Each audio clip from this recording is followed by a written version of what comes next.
ನಾವಿವತ್ತು ಶಿವರಾತ್ರಿ ಜಾಗರಣೆ ವ್ಲಾಗ್ ಮಾಡ್ತಾ ಇದ್ದೀವಿ.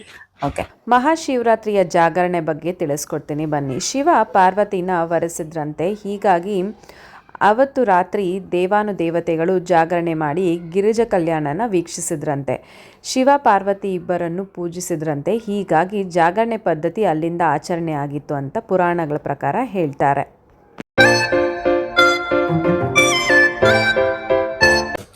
ಹೇ guys, welcome back to my YouTube channel. ನಾವಿವತ್ತು ಶಿವರಾತ್ರಿ ಜಾಗರಣೆ ವ್ಲಾಗ್ ಮಾಡ್ತಾ ಇದ್ದೀವಿ.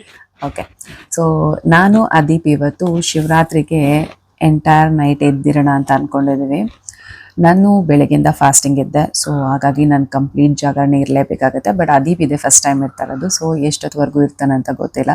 ಸೊ ಈ ವ್ಲಾಗ್ ಕಂಪ್ಲೀಟಾಗಿ ನೋಡಿ. ಸೊ ನಾವು ಶಿವರಾತ್ರಿನ ಹೇಗೆ ಸ್ಪೆಂಡ್ ಮಾಡಿದ್ವಿ ಅನ್ನೋದನ್ನು ಈ ವ್ಲಾಗಲ್ಲಿ ನಾವು ನಿಮಗೆ ತೋರಿಸ್ಕೊಡ್ತೀವಿ. ನೀವು ನಿಮ್ಮ ಮಕ್ಕಳ ಜೊತೆ ಏನಾದರೂ ಶಿವರಾತ್ರಿ ಜಾಗರಣೆ ಏನಾದರೂ ಮಾಡ್ತಿದ್ರೆ ಯಾವ ಥರ ನೀವು ಟೈಮ್ ಸ್ಪೆಂಡ್ ಮಾಡಿದ್ವಿ ಅಂತ ಕಮೆಂಟ್ ಸೆಕ್ಷನಲ್ಲಿ ತಿಳಿಸಿ. ಸೊ ನಮ್ಮ ಜಾಗರಣೆ ಹೇಗಿತ್ತು, ನಾವು ಯಾವ ರೀತಿ ಜಾಗರಣೆ ಮಾಡಿದ್ವಿ ಮತ್ತು ಏನೇನು ಅಡುಗೆ ಮಾಡಿದ್ವಿ ಅನ್ನೋದನ್ನು ನಾವು ಈ ವ್ಲಾಗಲ್ಲಿ ತೋರಿಸ್ಕೊಡ್ತೀನಿ. ಸೊ ಬನ್ನಿ ನಮ್ಮ ವ್ಲಾಗ್ನ ಸ್ಟಾರ್ಟ್ ಮಾಡಿ. Let's go. ದೇವರಿಗೆ ಎಡೆ ಇಡೋದಕ್ಕೆ ಏನೇನು ಅಡುಗೆ ಬೇಕು ಅಂತ ಆಲ್ರೆಡಿ ಡಿಸೈಡ್ ಮಾಡಿಕೊಂಡು ಐಟಮ್ಸ್ ಎಲ್ಲ ತೊಗೊಂಬಂದು ಇಟ್ಟಿದ್ದೀನಿ. ಸೊ ಅದೀಪ್ ಈಗ ನನಗೆ ಹೆಲ್ಪ್ ಮಾಡ್ತಿದ್ದಾನೆ. ಇದೇ ಫಸ್ಟ್ ಟೈಮ್ ಅವ್ನು ಕರ್ಬೇ ಸೊಪ್ಪು ಬಿಡಿಸ್ತಾ ಇರೋದು. ಅವ್ನ ಎಕ್ಸ್ಪೀರಿಯನ್ಸ್ ಹೆಂಗಿದೆ, ಏನು ಮಾಡ್ತಿದ್ದಾನೆ ಬನ್ನಿ ನೋಡೋಣ. ತುಂಬ ಈಸಿ ಅಲ್ಲ ಅಪ್ಪು ಕರ್ಬೇ ಸೊಪ್ಪು ಬಿಡಿಸೋದು?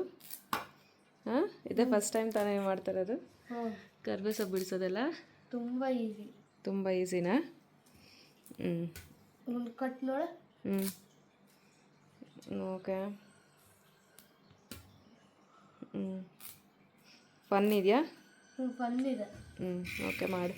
ಮೊದಲು ಪುದೀನ, ಕೊತ್ತಂಬರಿ ಏನೇನಿದೆಯೋ ಅದನ್ನೆಲ್ಲ ಆ್ಯಕ್ಚುಲಿ ನಾನು ಬಿಡಿಸ್ಬಿಟ್ಟು ಒಂದು ಕಂಟೈನರಲ್ಲಿ ಹಾಕಿ ಫ್ರಿಜ್ಜಲ್ಲಿ ಸ್ಟೋರ್ ಮಾಡ್ಕೊಳ್ತೀನಿ. ಈ ರೀತಿ ಸ್ಟೋರ್ ಮಾಡೋದ್ರಿಂದ ನಿಮ್ಗೆ ಆಲ್ಮೋಸ್ಟ್ 15-20 ಡೇಸ್ ಏನೂ ಹಾಳಾಗಲ್ಲ, ಕೆಡದೆ ಹಾಗೇ ಇರುತ್ತೆ. ಸೊ ನಾನು ಈ ರೀತಿ ಸ್ಟೋರ್ ಮಾಡ್ಕೊಳ್ತಾ ಇದ್ದೀನಿ ಈಗ.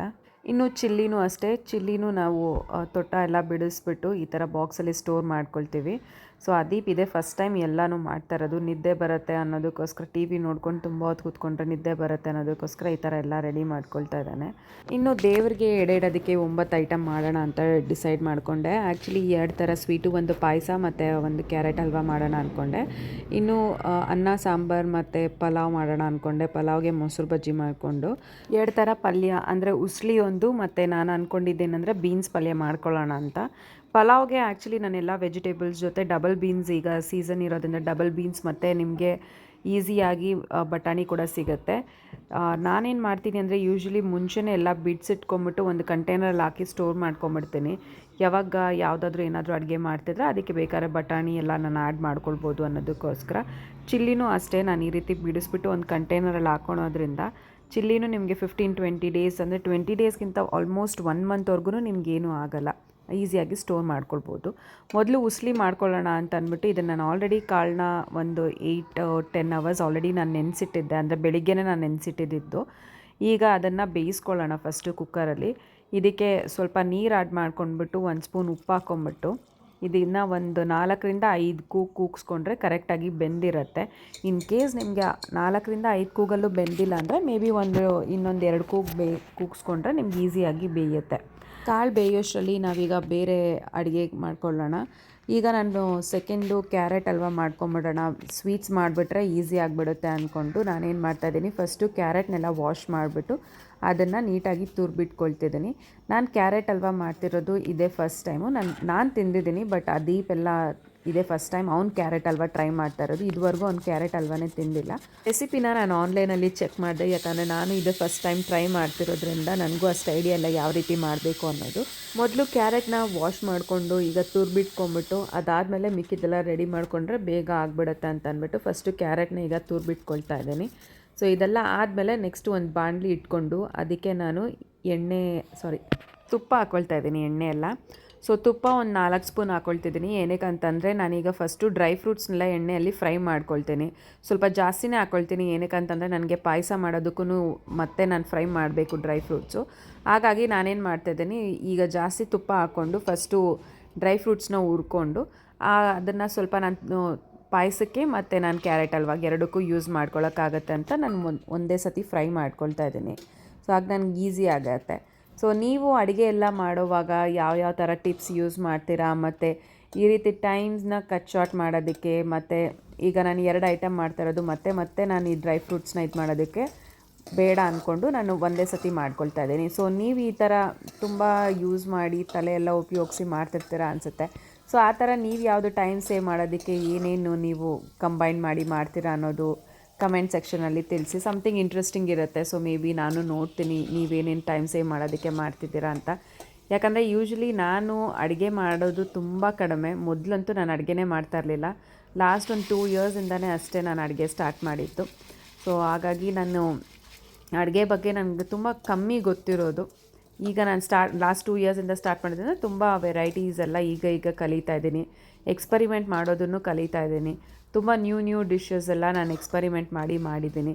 ಸೊ ಮೇ ಬಿ ಕಮ್ಮಿಂಗ್ ವೀಡಿಯೋಸಲ್ಲಿ ನಾನು ಎಕ್ಸ್ಪರಿಮೆಂಟ್ ಮಾಡಿರೋ ಡಿಶಸ್ನ ಕೂಡ ನಾನು ಪೋಸ್ಟ್ ಮಾಡೋದಕ್ಕೆ ಟ್ರೈ ಮಾಡ್ತೀನಿ. ಈಗ ನಾನು ಪಾಯಸಕ್ಕೆ ಆಲ್ರೆಡಿ ನಾನು ಸೇಮಿಯಾನ ಹುರ್ಕೊಂಡೆ. ಈಗ ಇನ್ನೊಂದು ಕಡೆ ಹಾಲನ್ನಿಟ್ಟು ಹಾಲು ಕೂಡ ಕಾಯಿಸ್ಕೊತಾ ಇದ್ದೀನಿ. ಅದು ಕಾಯೋಷ್ಟರೊಳಗಡೆ ನಾವೀಗ ಇನ್ನೊಂದು ಸ್ಟವಲ್ಲಿ ಏನು ಮಾಡ್ತಿದ್ದೀನಿ ಅಂದರೆ, ನಾನು ತುಪ್ಪ 1-2 ಸ್ಪೂನ್ ತುಪ್ಪ ಹಾಕ್ಬಿಟ್ಟು ಈಗ ಕ್ಯಾರೆಟ್ನ ನಾನು ತುಪ್ಪದಲ್ಲೇ ಹುರ್ಕೊಳ್ತಾ ಇದ್ದೀನಿ. ನೀವು ತುಪ್ಪದಲ್ಲೇ ಹುರ್ಕೊಳ್ಳೋದ್ರಿಂದ ಕ್ಯಾರೆಟ್ ಏನಾಗುತ್ತೆ ಅಂದರೆ, ನೀವು ಕ್ಯಾರೆಟ್ ಹಲ್ವ ತಿಂದಾಗ ಅದು ಫ್ಲೇವರ್ ತುಂಬ ಚೆನ್ನಾಗಿರುತ್ತೆ. ಯಾಕಂದರೆ ನಾನು ಅದೇ ರೀತಿ ಟ್ರೈ ಮಾಡಿದ್ದು, ತುಂಬ ಚೆನ್ನಾಗಿ ಬಂದಿತ್ತು ಕ್ಯಾರೆಟ್ ಹಲ್ವ. ನೀವೇನಾದರೂ ಎಣ್ಣೆ ಹಾಕಿ ಮಾಡ್ತೀನಿ ಅಂತಂದರೆ ಮಾಡೋಕ್ಕೆ ಹೋಗಬೇಡಿ. ತುಪ್ಪ ಹಾಕ್ಬಿಟ್ಟು ನೀವು ಕ್ಯಾರೆಟ್ನ ಅಟ್ಲೀಸ್ಟ್ ಒಂದು 10 to 15 ಅಟ್ಲೀಸ್ಟ್ ಒಂದು 5 to 10 ಮಿನಿಟ್ಸ್ ಹುರ್ಕೊಳ್ಳಿ. ಫ್ರೈ ಮಾಡಿಕೊಂಡ್ರೆ ಏನಾಗುತ್ತೆ ಅಂದರೆ ಆ ಫ್ಲೇವರ್ ತುಂಬ ಚೆನ್ನಾಗಿರುತ್ತೆ. ನೀವು ಕ್ಯಾರೆಟ್ ಹಲ್ವ ತಿನ್ನೋವಾಗ ಅಂದರೆ ತುಪ್ಪದ ಸ್ಮೆಲ್ಲು ತುಂಬ ಚೆನ್ನಾಗಿರುತ್ತೆ. ಸೊ ಅಟ್ಲೀಸ್ಟ್ ಒಂದು 10 ಮಿನಿಟ್ಸ್ ಅದನ್ನು ಚೆನ್ನಾಗಿ ಫ್ರೈ ಮಾಡಿಕೊಂಡು, ಅದಾದಮೇಲೆ ನೀವು ಬೇಕಾದರೆ ಹಾಲನ್ನ ಆ್ಯಡ್ ಮಾಡಿಕೊಂಡು ಇನ್ನೂ ಚೆನ್ನಾಗಿ ಕ್ಯಾರೆಟ್ನ ಬೇಯಿಸ್ಕೊಳ್ಳಿ. ಈಗ ನಾನು ಇಟ್ಟಿರೋ ಹಾಲು ಆಲ್ರೆಡಿ ಈಗ ಕುದಿ ಬರೋದಕ್ಕೆ ಸ್ಟಾರ್ಟ್ ಆಗಿದೆ. ನಾನು ಶುಗರ್ನ ಹಾಲಿಗೆ ಡೈರೆಕ್ಟಾಗಿ ಆ್ಯಡ್ ಮಾಡಿಲ್ಲ. ಶುಗರ್ನ ನಾನು ಲೇಟರ್ ಆನ್ ಆ್ಯಡ್ ಮಾಡ್ಕೊಳ್ತೀನಿ. ಈಗ ಸದ್ಯಕ್ಕೆ ಫಸ್ಟು ನಾನೇನು ಮಾಡಿದ್ದೀನಿ ಅಂದರೆ, ಹೆಂಗಿದ್ರು ಫ್ರೈ ಆಗ್ತಿದೆ ಅಲ್ವಾ, ಈಗ ಹಾಲು ಕೂಡ ಕುದಿ ಬಂದಿದೆ. ಈಗ ಹಾಲನ್ನ ನಾನು ಕ್ಯಾರೆಟ್ಗೆ ಹಲ್ವಾಗೆ ಹಾಕ್ಕೊಳ್ತಾ ಇದ್ದೀನಿ. ಸೊ ನೀವು ನೋಡ್ಕೊಳ್ಳಿ ಎಷ್ಟು ಬೇಕೋ ಕ್ವಾಂಟಿಟಿ ನೋಡಿಕೊಂಡು ಸ್ವಲ್ಪ ಜಾಸ್ತಿ ಹಾಲೇ ಹಾಕ್ಕೊಳ್ಳಿ. ಹಾಲಿಗೆ ತುಂಬ ನೀರು ಹಾಕೋಕ್ಕೆ ಹೋಗಬೇಡಿ, ಗಟ್ಟಿಯಾಗಿ ಇದ್ಬಿಟ್ಟು ಮಾಡಿ, ಚೆನ್ನಾಗಿ ಬರುತ್ತೆ. ಸ್ಮೆಲ್ಲು ಕೂಡ ತುಂಬ ಫ್ಲೇವರು, ಟೇಸ್ಟು, ಘಮ ಕೂಡ ತುಂಬ ಚೆನ್ನಾಗಿರುತ್ತೆ. ನೋಡಿ ಈ ರೀತಿ ಇಟ್ಬಿಟ್ಟು ಸ್ವಲ್ಪ ಬೇಯಿಸ್ಕೊಳ್ಳಿ. ಈಗ ನಾನು ಹಾಲು ಪಾತ್ರೆಯಲ್ಲಿ ಅರ್ಧ ಹಾಲು ಬಂದುಬಿಟ್ಟು ನಾನು ಕ್ಯಾರೆಟ್ ಹಲ್ವಾಗಿ ಯೂಸ್ ಮಾಡ್ತಿದ್ದೀನಿ. ಇನ್ನು ಅರ್ಧ ಹಾಲು ಬಂದುಬಿಟ್ಟು ನಾನು ಆಲ್ರೆಡಿ ಪಾಯಸಕ್ಕೆ ಅಂತ ಹೇಳಿದ್ನಲ್ಲ, ಸೊ ಪಾಯಸಕ್ಕೆ ನಾನೇನು ಮಾಡ್ತಾಯಿದ್ದೀನಿ, ಹುರಿದಿಟ್ಟಿರೋ ಸೇಮಿಯಾನ ನಾನು ಹಾಲಿಗೆ ಕುದೀತಾ ಇದ್ದಿದ್ದು ಹಾಲಿಗೆ ಹಾಕ್ಕೊಂಡಿದ್ದೀನಿ. ಸೇಮಿಯಾ ಆರಿಸ್ಬಿಟ್ಟು ಹಾಕ್ಕೊಳ್ಳಿ, ಆಗ ನಿಮ್ಮದು ಹಾಲು ಒಡಿಯಲ್ಲ. ಈಗ ಟೈಮ್ ಬಂದುಬಿಟ್ಟು 3:15 ಆಗಿದೆ. ಅದೀಪ್ ಅಂತೂ ಇನ್ನೂ ನಿದ್ದೆ ಮಾಡಿಲ್ಲ. ನಿದ್ದೆ ಬರ್ತಲ್ವಾ? ಇಲ್ಲ. ಈಗ ಹಲ್ವಾ ಆಲ್ಮೋಸ್ಟ್ ರೆಡಿ ಆಗಿದೆ. ನೀವು ನೋಡ್ತಿರ್ಬೋದು ವಿಡಿಯೋದಲ್ಲಿ. ಈ ಕ್ವಾಂಟಿಟಿ ಬಂದಾಗ ಅಂದರೆ ಈ ಕನ್ಸಿಸ್ಟೆನ್ಸಿ ಬಂದಾಗ ನೀವು ಶುಗರ್ ಆ್ಯಡ್ ಮಾಡಿಕೊಂಡ್ರೆ ಕರೆಕ್ಟಾಗಿರುತ್ತೆ. ಸೊ ಶುಗರ್ ಬಂದುಬಿಟ್ಟು ನಿಮ್ಮ ರಿಕ್ವೈರ್ಮೆಂಟ್ ಪ್ರಕಾರ ಹಾಕ್ಕೊಳ್ಳಿ. ನಿಮಗೆ ತುಂಬ ಸ್ವೀಟ್ ಬೇಕಂತಂದರೆ ಶುಗರ್ ಸ್ವಲ್ಪ ಜಾಸ್ತಿ ಹಾಕ್ಕೊಳ್ಳಿ. ಇಲ್ಲ ನಿಮಗೆ ಶುಗರ್ ಇಂಟ್ರೆಸ್ಟ್ ಇಲ್ಲ ಅನ್ನೋರು ಸ್ವಲ್ಪ ಕಡಿಮೆ ಹಾಕ್ಕೊಳ್ಳಿ. ನನಗೆ ಶುಗರ್ ಇಂಟ್ರೆಸ್ಟ್ ಇಲ್ಲ, ಸೊ ನಾನೊಂದು 3 ಸ್ಪೂನ್ ಹಾಕ್ಕೊಳ್ತೀನಿ ಅಷ್ಟೇ. ಈ ಕಡೆ ಪಾಯಸ ಕೂಡ ರೆಡಿ ಆಗಿದೆ ನೋಡಿ. ಸೇಮೆ ಎಲ್ಲ ಕರೆಕ್ಟಾಗಿ ಬೆಂದಿದೆ. ಈಗ ಇದಕ್ಕೂ ಅಷ್ಟೇ ಈ ಕನ್ಸಿಸ್ಟೆನ್ಸಿಯಲ್ಲಿ ಶುಗರ್ ಆ್ಯಡ್ ಮಾಡಿಕೊಂಡ್ರೆ ಕರೆಕ್ಟಾಗಿರುತ್ತೆ.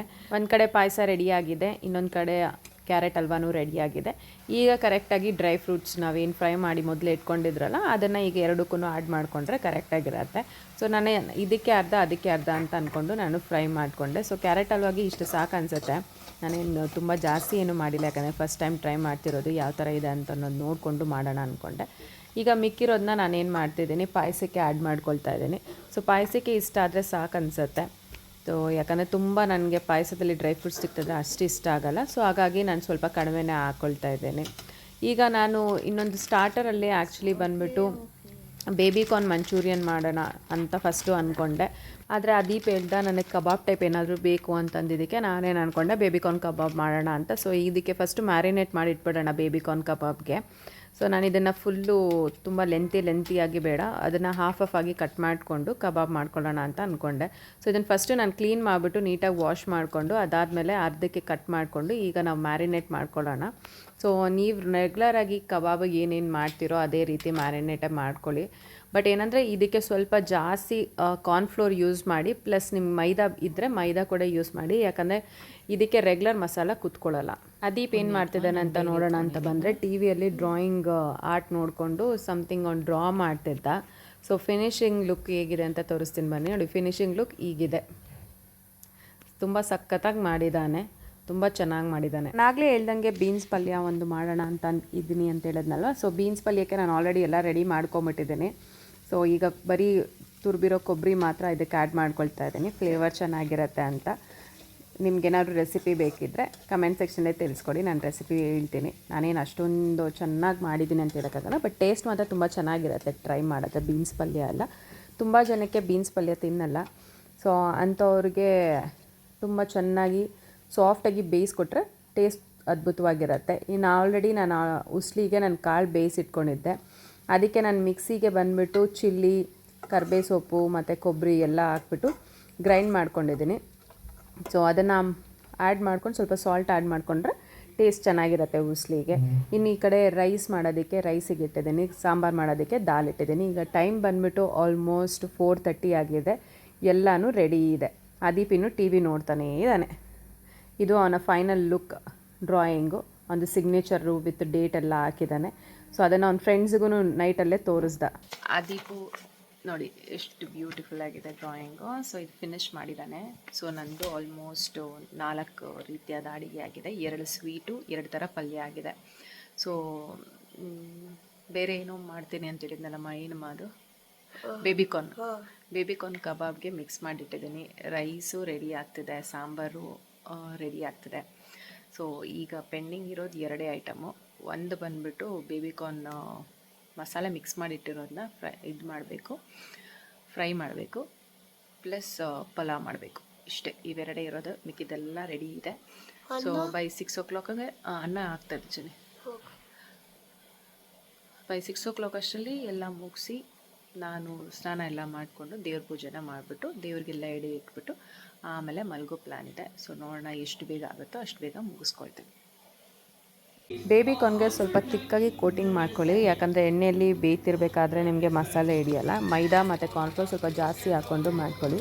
ಸೊ ಆಗ ನಿಮ್ಗೆ ಒಳ್ಳೆ ಕೋಟಿಂಗ್ ಮತ್ತು ಮಸಾಲೆ ಎಲ್ಲ ಹಿಡಿಯುತ್ತೆ. ಸೊ ಎಣ್ಣೆ ಕಾದಿದೆ. ಈಗ ನಾನು ಬೇಬಿಕಾರ್ನ್ ಆಲ್ರೆಡಿ ನಾನೊಂದು 1/2 hour ಮೇಲೆ ಆಲ್ರೆಡಿ ಮ್ಯಾರಿನೇಟ್ ಮಾಡಿ ಇಟ್ಟಿದ್ದೆ. ಎಲ್ಲ ಮಸಾಲ ಜೊತೆ ಸ್ವಲ್ಪ ಸ್ಪೈಸಿ ಬೇಕಂದರೆ ಸ್ವಲ್ಪ ಚಿಲ್ಲಿ ಪೌಡ್ರ್ ಜಾಸ್ತಿ ಹಾಕ್ಕೊಂಡು ಮಾಡಿಕೊಂಡೆ. ಇನ್ನು ಈ ಕಡೆ ಅನ್ನ ಆಗಿದೆ, ಸಾಂಬಾರೆಲ್ಲ ಆಗಿದೆ. ಈಗ ಲಾಸ್ಟ್ ಇರೋದು ಪಲಾವ್ ಮಾತ್ರ. ಸೊ ಪಲಾವ್ಗೆ ನಾನೆಲ್ಲ ವೆಜಿಟೇಬಲ್ಸು ನಂಗೆ ತುಂಬ ಇಷ್ಟ. ಏನಂತಂದರೆ ಬಟಾಣಿ ಮತ್ತು ಡಬಲ್ ಬೀನ್ಸು ಎಲ್ಲ ವೆಜಿಟೇಬಲ್ಸ್ ಹಾಕ್ಬಿಟ್ಟು ಮಾಡಬೇಕು. ಆವಾಗ ತುಂಬ ಡಿಫ್ರೆಂಟಾಗಿ ತುಂಬ ಟೇಸ್ಟ್ ಚೆನ್ನಾಗಿರುತ್ತೆ. ಸೊ ನಾನು ಗ್ರೀನ್ ಮಸಾಲ ಯೂಸ್ ಮಾಡಿ ಮಾಡ್ತಾಯಿದ್ದೀನಿ. ಆಗಲೇ ಹೇಳ್ದಂಗೆ ಕೋಟಿಂಗ್ ತಿಕ್ಕಾಗಿ ಮಾಡಿಲ್ಲ ಅಂದರೆ ಈ ರೀತಿ ಬರುತ್ತೆ. ಕೋಟಿಂಗ್ ತಿಕ್ಕಾಗಿ ಮಾಡ್ಕೊಳ್ಳಿ. ಸೊ 6 o'clock ಆಗಿದೆ, ನಾನೆಲ್ಲ ರೆಡಿನೂ ಆಗಿದೆ. ಅಡುಗೆಗಳೆಲ್ಲ ಕಂಪ್ಲೀಟಾಗಿ ಮಾಡಿದೆ ನೋಡಿ. ಪಾಯಸ, ಕ್ಯಾರೆಟ್ ಹಲ್ವಾ, ಅನ್ನ ಸಾಂಬಾರು, ಉಸ್ಲಿ, ಬೇಬಿಗೊಂದು ಕೋಟಿಂಗ್ ಹೇಳಿದ್ನಲ್ಲ. ಸೊ ಅದಕ್ಕೋಸ್ಕರನೇ ನಾನು ನಿಮಗೆ ಹೇಳಿದ್ದು ತಿಕ್ಕಾಗಿ ಮಾಡ್ಕೊಳ್ಳಿ. ಆವಾಗ ಸೆಕೆಂಡ್ ಟೈಮ್ ರೌಂಡಿಗೆ ಚೆನ್ನಾಗಿ ಬಂದಿತ್ತು. ಮತ್ತು ಬೀನ್ಸ್ ಪಲ್ಯ, ಪಲಾವು ಮತ್ತು ಮೊಸರು ಬಜ್ಜಿ ಮಾಡ್ಕೊಂಡಿದ್ದೀನಿ. ಇಷ್ಟು ನಾನು ದೇವರಿಗೆಲ್ಲ ಎಡೆ ಇಟ್ಬಿಟ್ಟು. ಸೊ ಇದು ನನ್ನ ವ್ಲಾಗ್ ಆಗಿತ್ತು. ಹೋಪ್ ನಿಮಗೆಲ್ಲ ಇಷ್ಟ ಆಯಿತು ಅಂದ್ಕೊಳ್ತೀನಿ. ಬಾಯ್ ಬಾಯ್.